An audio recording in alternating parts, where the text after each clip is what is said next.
In a country that declared the end to socialism, a major poll released in January of 2016 revealed something unexpected. 43% of people under 30 in the US view socialism favorably, compared to only 32% who view capitalism favorably. This shows that despite a concerted effort to smother the ideas of a man who died 133 years ago this March, the analysis put forward by Karl Marx remains extremely relevant today. Marx is considered the most influential philosopher to ever live. With his co-thinker Friedrich Engels, they developed a way of understanding the world that has not only greatly contributed to the understanding of philosophy and economics, but also history, anthropology, political science, biology, and many other fields. As a young man in the mid-19th century, Marx embedded himself in the workers' movements in his home country of Germany, then in France, from where he was exiled to London for his political activity. In addition to dedicating himself to the scientific study of capitalism and social change, Marx was also an organizer and convened the very first international organization of socialists with the goal of overthrowing capitalism, known as the Communist League, whose slogan was "Working men of all countries unite." His work Capital is regarded as the premier dissection of the economic system we live under. His discovery of dialectical materialism redefined the world of philosophy, and his rallying call, the Communist Manifesto, is considered the most influential political document in the world. As the US empire thrashes to survive the current global capitalist crisis, and with rejection of capitalism clearly growing among young people, I wanted to find out what it was about Marx's work that has had such a profound impact from peasants in Asia to miners in Africa to workers in the US alike. So I talked to someone who's been teaching students and the public about Marxism for years, Dr. Richard Wolff, Professor of Economics Emeritus at the University of Massachusetts, Amherst. You're a Marxist economist. Let's start from the basics. What is Marxism, and what does it mean to have a Marxist lens with which to view the world? I think the best way to understand it is that the difference between Marxism and other things is that it wants to go to the root. It is radical in that sense. It wants to see these problems: homelessness, inequality, an economy that bounces around, having a recession or a depression every 3 to 7 years, a society that concentrates political power in a tiny number. These recurring problems of capitalism, Marxism says, are built into the system. And if you want to solve them, you can't do that within the framework of the system. You have to face the fact that the system itself is the problem, which is why Marxists tend to be people who abide by the idea we can and we should do better than capitalism. We should reorganize society because that will be a better way to deal with all those problems than dealing with them individually as if you could solve homelessness or solve inequality by a quick fix, by a marginal adjustment. No, the problems are systemic. So you have to understand how capitalism as a system works in order to begin to work your way to a solution. Can you give a brief explanation of dialectical materialism? Marx was a philosopher, so being a rigorous and systematic thinker, he didn't want to jump into economics, which is what he focused on, without grounding it in philosophy. So he begins as a student of Hegel, the great philosopher. When he begins his academic life, Marx began as a professor. He taught philosophy. His doctoral dissertation was on ancient Greek philosophy. He wasn't an economist when he began. He ended up thinking he had to study economics because of how philosophy got him there. And to be quick in a way of an answer to your question, he comes out of a school of thought that believed that ideas were the supreme achievement of human beings. Ideas are what you get from the most refined reflection that the human brain can do. If you're religiously oriented, ideas are what you get from God, from the spiritual realm. And so the world is really shaped by something prior to the world, namely ideas. So the notion is, sometimes called idealism, that the real world is the product of ideas. And if you want to really understand the real world, go to the ideas that make it what it is. Religiously, in the beginning, there was nothing. And there was first God, which is a non-material idea, and that creates the world. Remember, in Genesis, 7 days, God, a spirituality, creates the materiality of the world.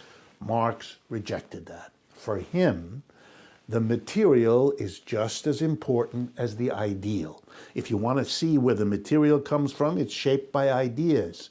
But, and here comes his radicalism, it runs the other way too. The ideas don't come from nowhere. They come out of the real world. The ideas we have as people have to do with the real material problems we have as human beings and how we solve them. Where do we get our food? Where do we get our shelter? How do we get protection as little children from the elements, from our parents? All of these real material matters of life and survival are shaping our ideas every bit as much as our ideas shape the reality. Dialectical materialism is the name for a point of view that says, if you want to understand the world, you need to look at how ideas shape the material, but the other way too, and the two have interact. That's the way to see the world. And for that reason, when it came to explaining the problems of capitalism, he never could and never did suggest it's all because of the ideas of people about capitalism. It's the real way human beings make their food, solve their clothing problems, their relationship problems that shape their ideas as much. And he was going to analyze capitalism through that lens of the interaction of ideas and concrete material reality back and forth. Marxists take a particular view of history called historical materialism. How does the current area of capitalism fit into the long history? I think you've mentioned this before, just how this is just the latest chapter in a long history of economic development. The basic idea is that every economic system has in it conflicting forces. The language in Marxism is internal contradictions. The system has in it problems it is constantly struggling with because they're built into the system. And for long periods of time, it finds solutions.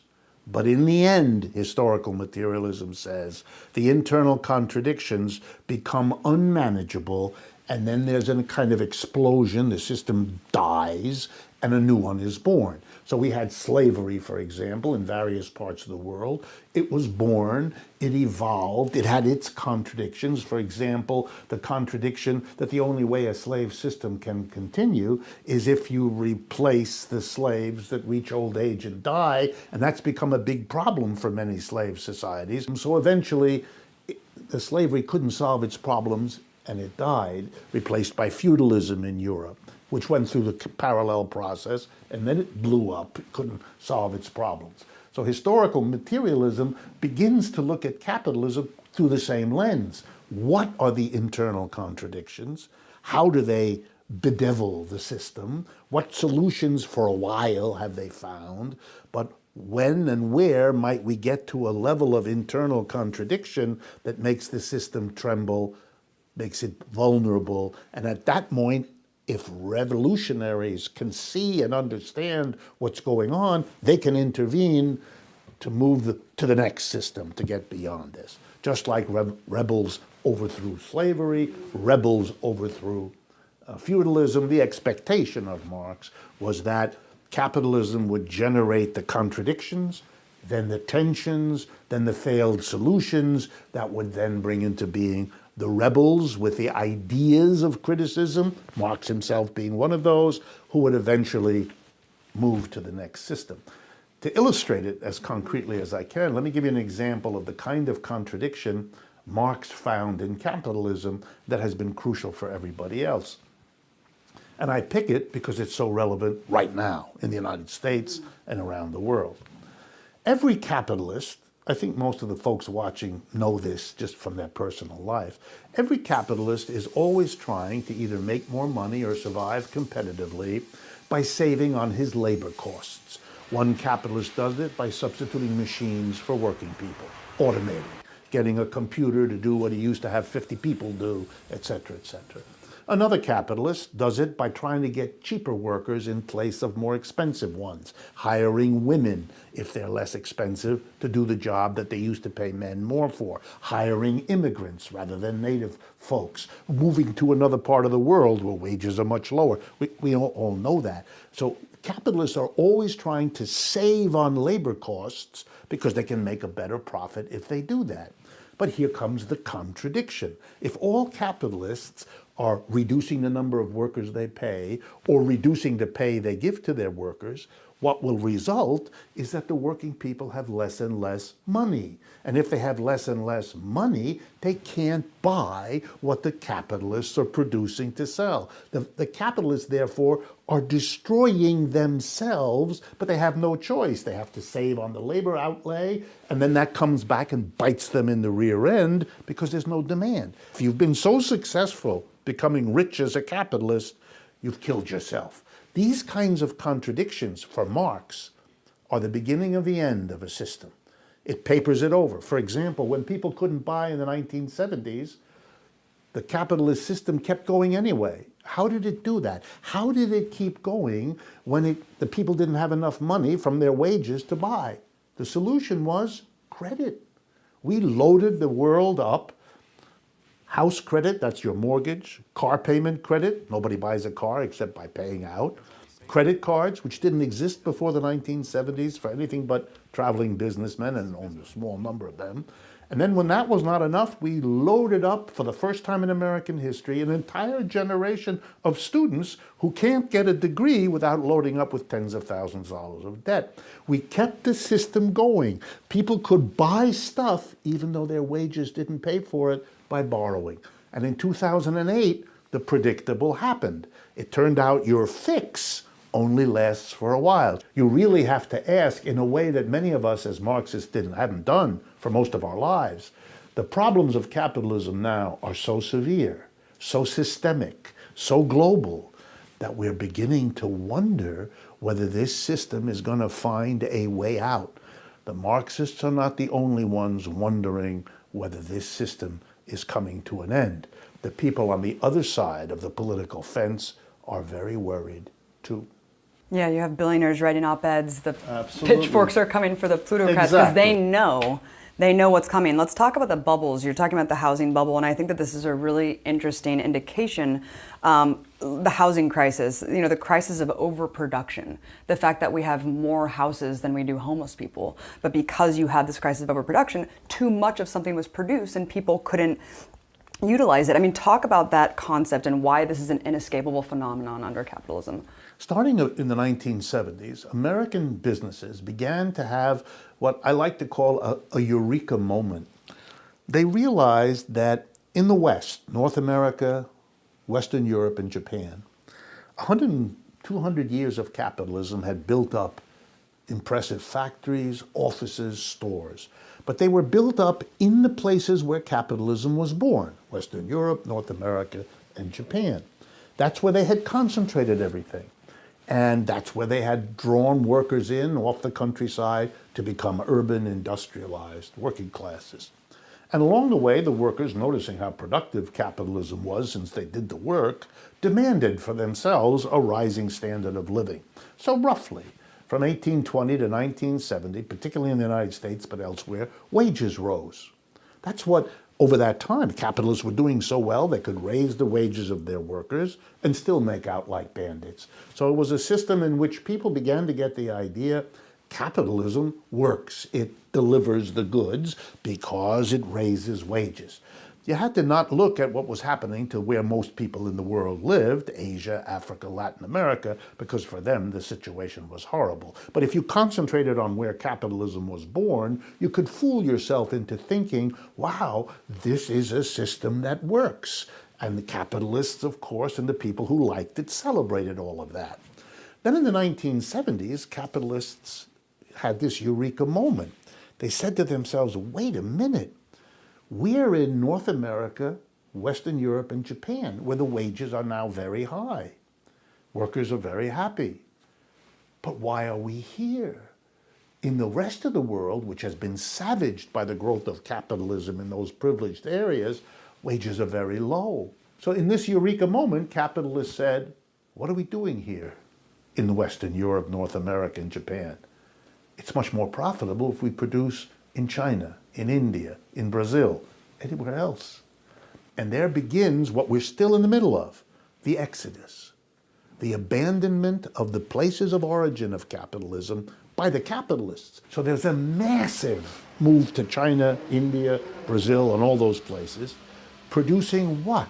Well, what every capitalist wants, which is to make a bundle. So they build big factories, imagining that they can sell all of this stuff like they used to. But they forgot something.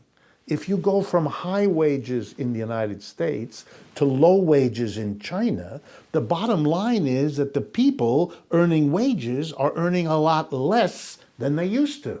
It's not just that they're not Americans, they're Chinese, but they can't buy back what you're building. They can't manage to consume what you have the capacity to produce.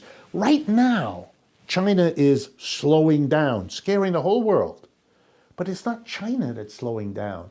It's the inability of China to sell to the world because the wages of the world's workers have been depressed now for years as we move out of Western Europe, North America, and Japan into these lower. And the system totters as it encounters a very old contradiction in its current form for which they have no solution. And right now, when it's happening on a global scale, Europe is having it, North America is having it, Japan. These are the centers of capitalism. They're in the most trouble right now, and they don't see a way out, and I don't either, which makes it possible, for the first time in my life, to begin to see a capitalism that is in fundamental shaking difficulty. And if I were to explain to someone why you get bizarre politics, unlike what we've had for a century, it's because of this. And here in the United States, you see the kind of theatrical buffoonery, but there's more to it. Why is Trump such a character in the Republican? Why is that party literally tearing itself apart? Because it can't cope. And even the Democratic Party, suddenly confronted with a socialist who isn't marginalized simply because he gives himself the name socialist. In fact, it makes him attractive. What Bernie Sanders is proving is that the interest in socialism has captured millions of Americans. I think that people are starting to understand this, and they're looking at things like the defense industry, and they're saying, we need an enemy. We need to manufacture this enemy to keep the war machine going since Eisenhower. But it seems like a lot of more libertarian-minded people are saying it's just cronyism, right? Yes, we live in an empire. Yes, we need this constant enemy, but it's really just the crony aspect of capitalism, and we just need to restore capitalism. You obviously go much deeper. How is all of this, especially the empire that we live in, directly related to capitalism?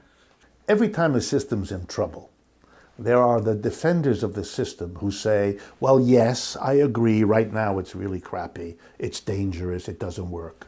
But that's because something has come in to destroy the really pure capitalism. If only we had that, it would work beautifully.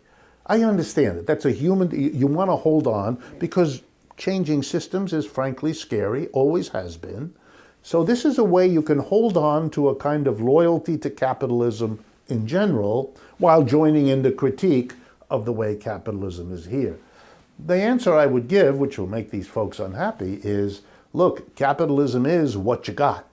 And if you don't like the way it's evolved, that's very nice, but imagining that you can go back to something pure that won't then repeat the same evolution to what we have, kind of begs the question, how come?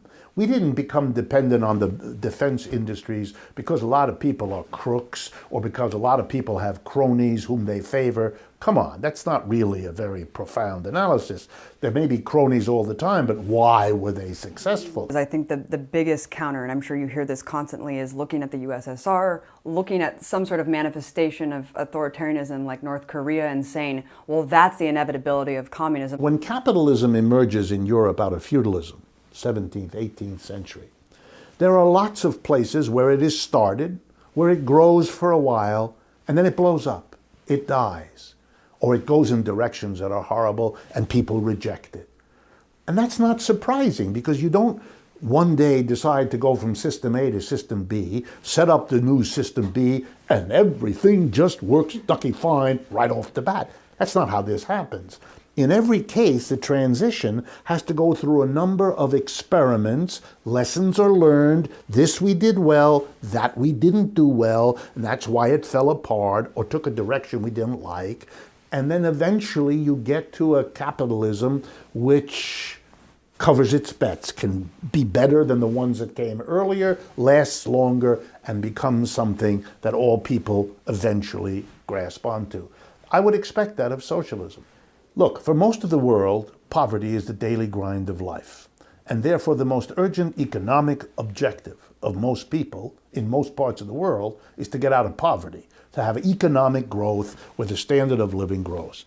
Okay, in the last 300 years, the two examples of large societies that have grown the fastest are the Soviet Union and the People's Republic of China. And just to remind everyone, in 1917, when the Russian Revolution happens, Russia is the most backward country in Europe. The vast majority of its people are illiterate and work in agriculture. It is a poor country that has just lost World War I, and then had a revolution, then had a civil war. I mean, to expect this society to be anything other than an economic basket case would not be reasonable.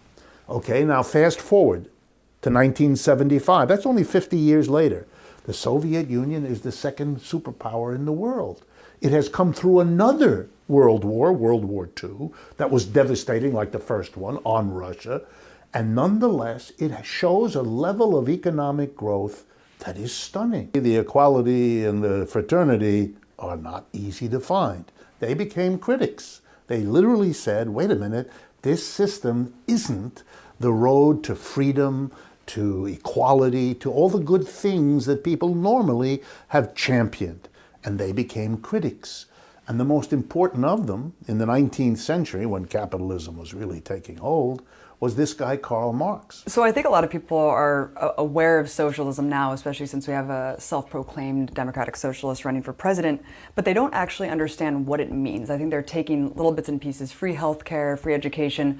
Talk about the means of production and how a socialist economy would actually be structured. They came up with the following idea, that the problem of capitalism is two fundamental things. One, that private individuals own the means of production. They own the land, they own the factories, they own the stores, the machinery, and that the people, the owners, are really a very small part of the population. 1%, 2%, 5%, maybe even 10%, although rarely did it get that high. But that means the vast majority of people are never part of the owners.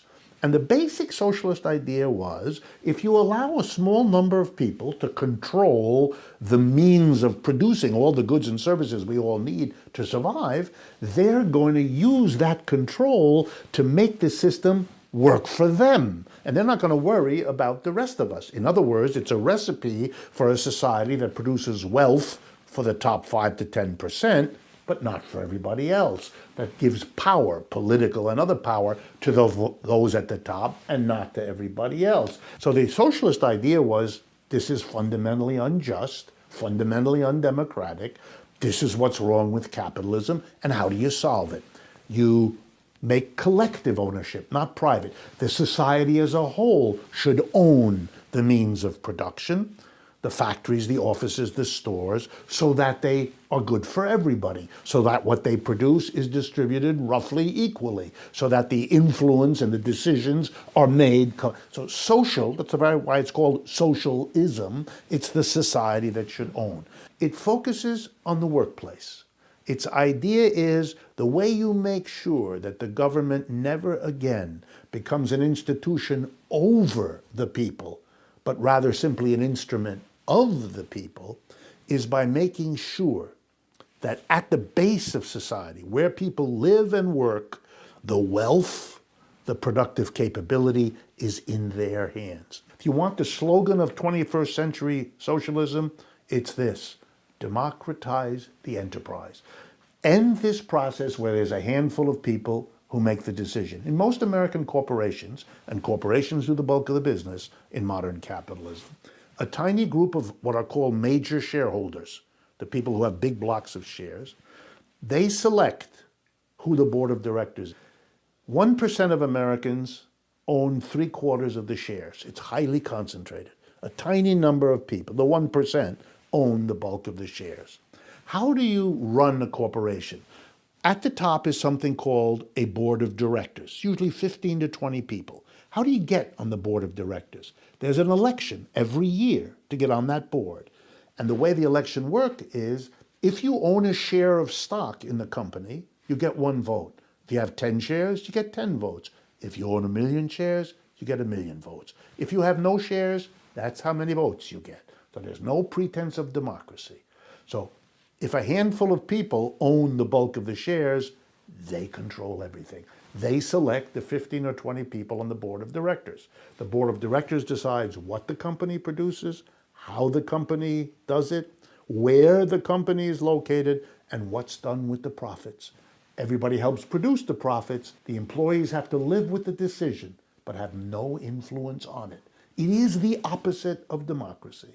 And if you don't have democracy at the workplace, you can never have it real in politics either, because those at the top will buy the political system, something which we see in the United States so starkly every day that everyone knows.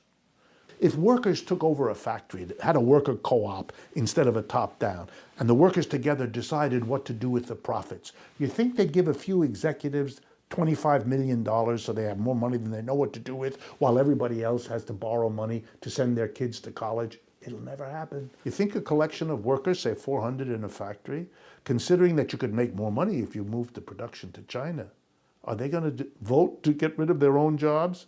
It's not going to happen. They're not going to destroy their community by having an empty factory. They're not going to deprive their local government of the tax revenues to run the schools and the hospitals. And they're not going to deprive themselves of jobs. So what we've had in the last 40 years, all those jobs leaving, would never have left if it was the collective decision of the workers where this production is going to take place. And I wanted you to also just counter another argument that I hear constantly. I earned it. You know, we earn this money. The best way to describe this is to go back to Karl Marx and his analysis of capitalism so that we all understand what earning is about. Let's imagine you are a person looking for a job and I'm the employer that you're looking to get hired by. So you come in and you sit down, you fill out your application form, and I look at you and I describe to you the kind of work we'd like to have you do. You'll come 9 to 5, Monday to Friday, and you'll sit over there and you'll do this kind of work, et cetera, et cetera. And we get through all that and you're okay with that. And then we get to that big question, how much are you going to get paid? And let's say we dicker back and forth and we agree on $20 an hour. So I'm going to pay you $20 an hour. At this point, Marx enters with a smile on his face and says, I'm now going to show you, the reader of his books, that when that deal is done, the $20 an hour, something is going on that you actually know, but you don't want to face, but I'm going to show it to you. When I hire you for $20 an hour, I know that for every hour that you give me your work, your brains, your muscles to work, I'm going to have more stuff to sell at the end of the day, because you're added to my workforce. You're going to help me produce more goods or more services or better quality goods and services than I would have if I didn't employ you. So I'm going to say to myself, it costs me to get Abby $20 an hour. What do I get out of it? I'm going to have the output that Abby adds by her labor. Now that has got to be more than $20. So the only way I'm going to hire you for $20 an hour is if you produce more in the hour than I give you. So when you feel in a vague way at the end of the day as you walk home that you're being ripped off, you're absolutely right. Or in Marx's language, exploited. So what does the capitalist say? I earned it. No, you didn't. He just ripped people off. The way most corporations work is 4 times a year. They take the profits they've made in the preceding 3 months, and they distribute a portion of them to their shareholders. These distributions are called dividends. So if you own a lot of shares, say because you inherited them from your grandma, or you stole money and bought them on the stock market. There are lots of ways of getting them. But if you have them, 4 times a year, you go to your mailbox in the morning and you get an envelope and you tear it open, and inside is a check for your share of the profits that have been distributed to shareholders. For rich people, this is millions of dollars. They have all that money. What did they do exactly to earn that money? Nothing. Those people are going to tell me they earned what? Did they ever set foot in the factory? No. Do they have any idea what this company does? No, they don't care. They are simply sitting there collecting. Well, let's now do a little logic. If there are people like shareholders who get a lot of goods and services they didn't help produce, then there must be elsewhere in that system people who produce what they do not get. So that means if we allow that we are saying, some people, your job is to produce a lot more than you get so that these people can get a lot more than they produce. For Marx, he stands up and says, I rest my case. This system sucks. Famous socialist Rosa Luxemburg once said that it's either socialism or barbarism. Here we are 100 years later. In what ways have you seen that play out today? The 62 richest people in the world, most of whom are Americans, not all Americans, but most of whom are U.S. citizens. The 62 richest people together have more wealth than the bottom half of the population of this planet, roughly 3.5 billion people. That's beyond obscene. I don't know what, I don't have an adjective that captures this, but I can describe what it means. If you look at all the statistics of the World Health Organizations, the bottom half of our population are people who die way earlier than they need to. Why? Because their diets are no good, or they don't have enough food in the first place, or they can't get to a clinic to have little problems that are easily solved by modern medical methods taken care of. It's unspeakable what happens to the lower half. If we took half the wealth of the richest, and they would still be the richest, and made it available to the bottom half, it would transform their lives, literally. Now, there's no moral or ethical justification for this situation. Number 2, it is well known all over the world, despite a few deniers that are still around, that the way capitalism has evolved has compromised the ecology and environment of this planet, literally threatening us with 27 diseases and 57 losses of fundamental resources. This is crazy to permit this to go on. This is another way capitalism confronts us with barbarism.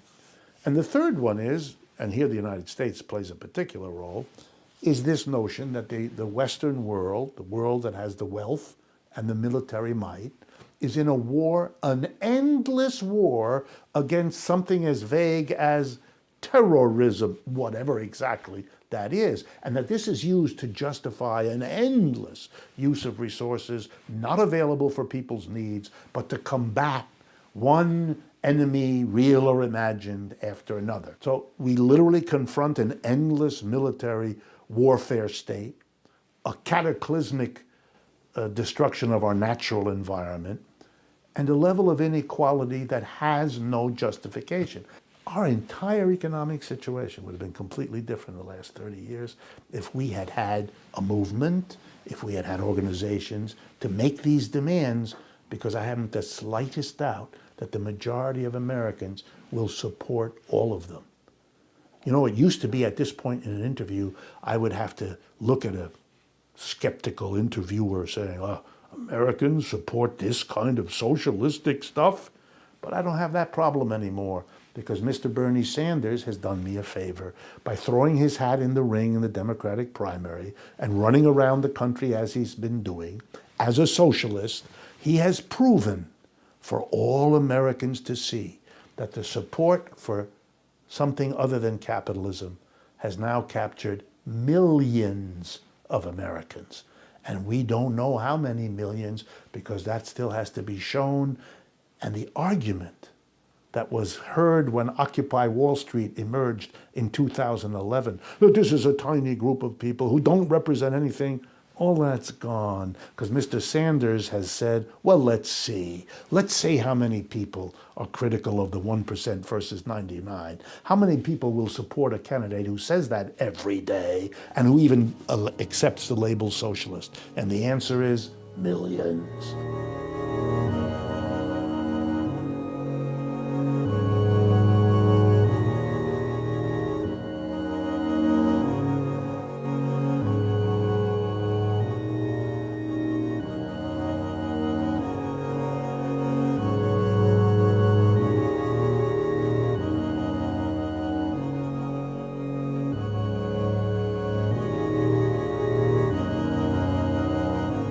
Greatly contributed to the understanding of philosophy and economics, but also history, anthropology, political science, biology, and many other fields.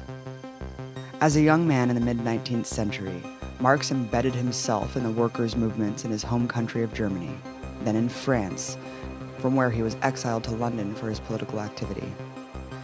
In addition to dedicating himself to the scientific study of capitalism and social change, Marx was also an organizer and convened the very first international organization of socialists with the goal of overthrowing capitalism, known as the Communist League, whose slogan was "Working men of all countries unite." His work Capital is regarded as the premier dissection of the economic system we live under. His discovery of dialectical materialism redefined the world of philosophy, and his rallying call, the Communist Manifesto, is considered the most influential political document in the world.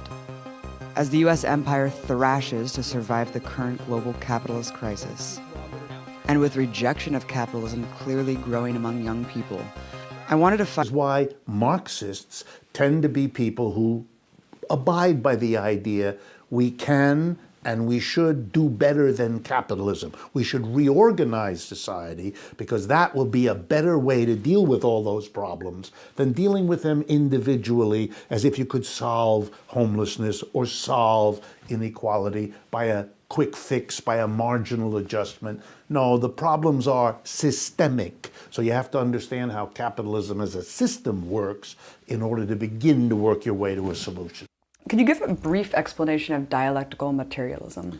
Marx was a philosopher, so being a rigorous and systematic thinker, he didn't want to jump into economics, which is what he focused on, without grounding it in philosophy. So he begins as a student of Hegel, the great philosopher. When he begins his academic life, Marx began as a professor.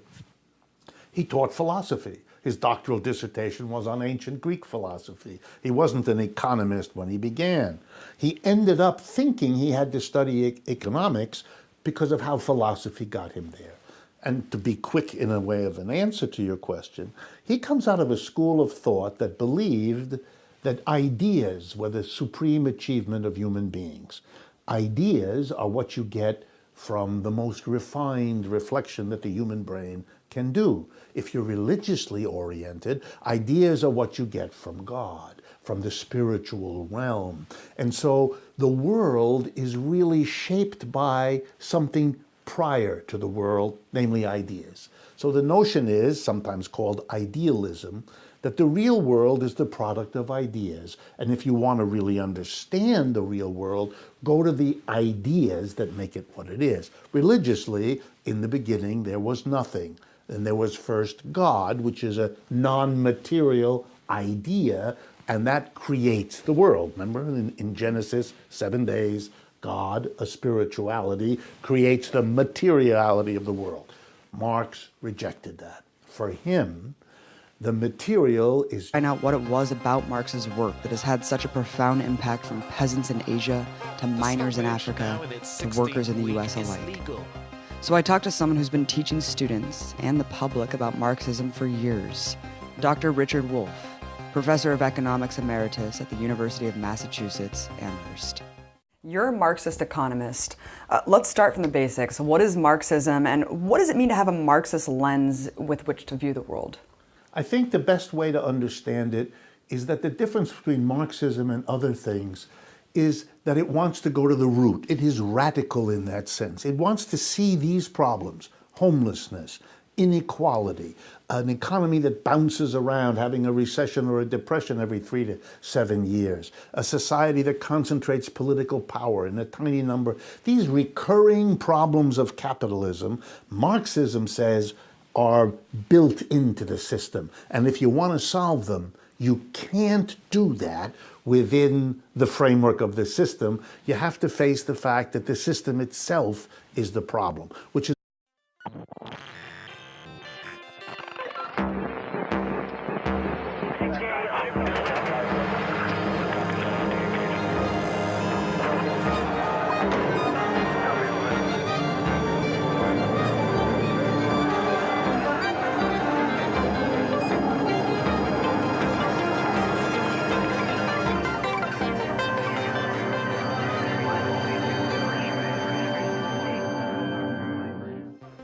In a country that declared the end to socialism, a major poll released in January of 2016 revealed something unexpected. 43% of people under 30 in the US view socialism favorably, compared to only 32% who view capitalism favorably. This shows that despite a concerted effort to smother the ideas of a man who died 133 years ago this March, the analysis put forward by Karl Marx remains extremely relevant today. Marx is considered the most influential philosopher to ever live. With his co-thinker Friedrich Engels, they developed a way of understanding the world that is not only great